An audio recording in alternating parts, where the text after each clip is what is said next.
Bismillahirrahmanirrahim. Assalamualaikum warahmatullahi wabarakatuh. Pagi ini saya akan memberi sedikit idea bagaimana anda boleh meningkatkan rutin harian kita. Bagaimana kita perlu melakukan, iaitu to take action for success. Kita perlu ambil tindakan untuk berjaya dalam hidup.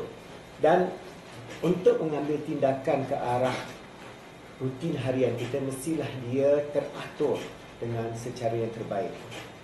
Banyak orang, dia tidak ada sebarang rutin yang boleh menentukan bahawa dia boleh berjaya. Dia nak buat sesuatu perkara, sesuatu bisnes atau sesuatu idea, tetapi idea itu hanya tinggal idea sebab rutin harian mereka itu tidak begitu jitu. Apa sebabnya? Sebab yang pertama, apa yang kita namakan analysis paralysis. Analysis paralysis ni, dia buat satu, dia fikir, aku ni ada skill ke, aku ni ada duit ke, aku ni aja. Maknanya hari-hari dia fikir tentang aku ni, tetapi dia tak mengambil sembarang tindakan. So bila dia menganalisis tentang keadaan dia, no action is taken and no success can come. So take action for success, mestilah kita melakukan sesuatu yang imperfect dulu untuk jadikan dia perfect. So kita kena buat 3 action setiap hari. Tak perlu 10-20.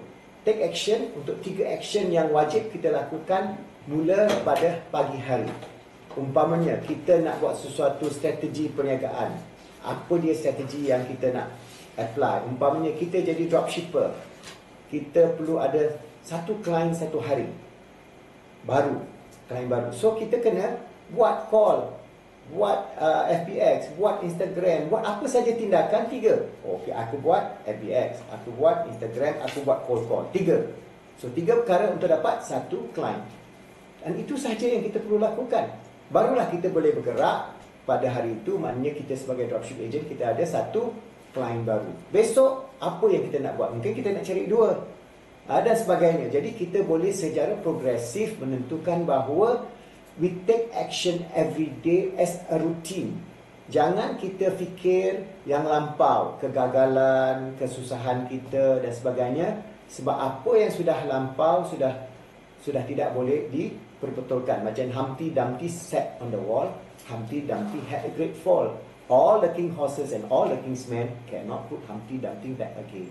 So tak mungkin apa yang sudah lampau, cerita dulu, kegagalan dulu, kesusahan dulu, itu sebagai satu hanya iktibar sahaja. Jangan kita fikirkan lagi. Kita fikir ke depan.